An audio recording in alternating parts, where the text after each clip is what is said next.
okuyorum. Ama benim başka bir alışkanlığım var. Nerede, ne zaman size faydalı olabileceğini öngöremeyeceğinizi söylüyorum.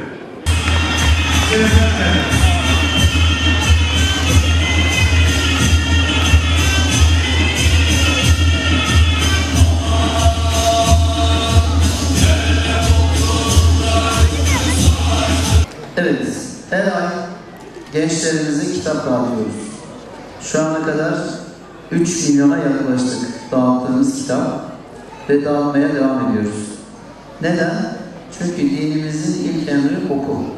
Her şey okumakla başlıyor. Her şey eğitimle başlıyor. Eğitim olmadan hiçbir şey olmaz. Onun için biz Şahinbey Belediyesi olarak özellikle eğitim alanındaki yatırımlara çok büyük önem veriyoruz. Yine kütüphaneler açıyoruz. Şu ana kadar 3 tane millet kıraathanesi açtık. Ve şu anda yeni 2 tane daha inşaatı devam eden millet kıraathanemiz var. Ve özellikle Mecidiyan'ı biliyor musunuz bilmiyorum. Elmacı Pazarı'nın hemen az aşağısında. Orayı da satın aldık. Şu an restorasyonu bitmek üzere. Orayı Sahaflar Çarşısı ve millet kıraathanesi olarak yaklaşık 1 ay sonra açmayı planlıyoruz. Bütün yazarları, kitap yazan yazarları davet edeceğiz. Orada imza günleri olacak ve gençlerimizle yazarlarımızı, kitap severlerle buluşturacağız.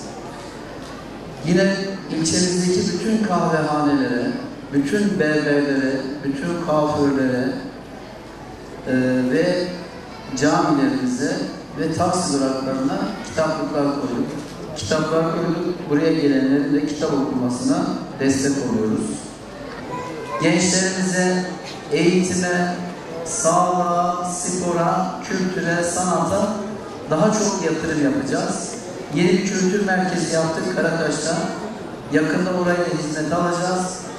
Böylelikle vatandaşlarımıza her türlü tesisimize çok daha fazla eğitim, sağlık, kültür, sanat noktasında desteklerimiz devam edecek.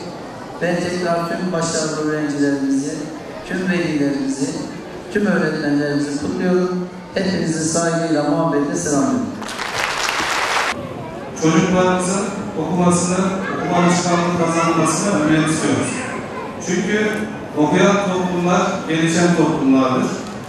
Sağ olsunlar Sayın Başkanımız da biz Milli Eğitim Müdürlüğü olarak bizlere çok faydası olmuşlardır.